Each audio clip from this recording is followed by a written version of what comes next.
President Biden back on the campaign trail in battleground states as he tries to stem the hemorrhaging support from lawmakers in his own party.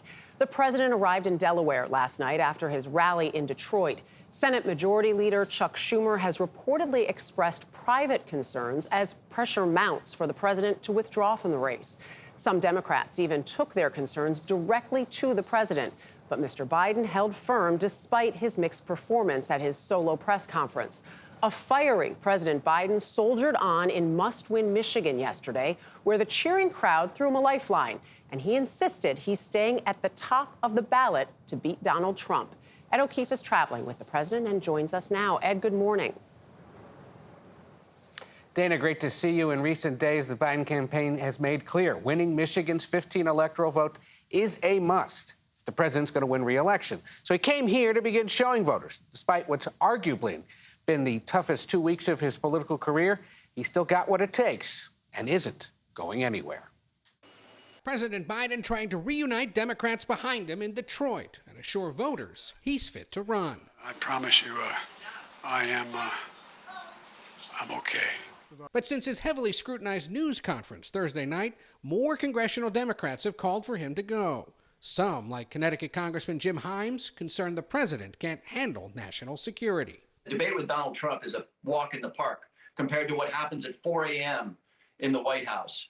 So this has nothing to do with one particular debate. House Democratic leader Hakeem Jeffries met privately with the president at the White House Thursday night, sharing members' concerns about Biden's electability, a source describing it as a very candid exchange about the path forward. In a bid to stop more defections, the president met virtually with several groups of House Democrats. Sources say in one meeting, California's Mike Levin told the president directly it's time for someone else to lead.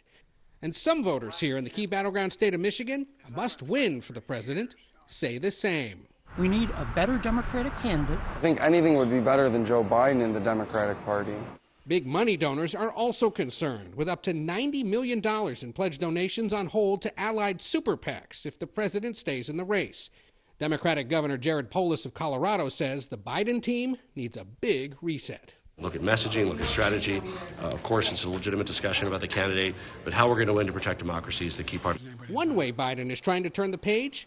By raising concerns about Trump's ties to Project 2025. Launched by the Conservative Heritage Foundation, it includes a 900-page blueprint to overhaul the federal government if Trump wins again. On the agenda, shutting down the Education Department, dropping FDA approval of abortion pills, and a mass deportation of undocumented immigrants. This represents an outright attack on our children, our families, and our future.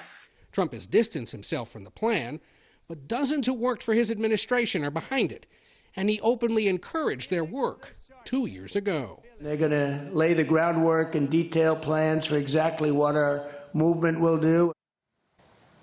Now, CBS News has learned that when confronted by that California Congressman Mike Levin about getting out of the race, the president insisted he's not going anywhere once again and said he's going to go out, let people talk to him, touch him, feel him, and ask any questions they want.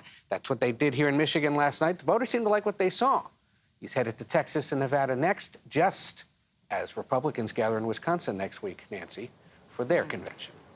Yes, indeed. Ed, thank you very much.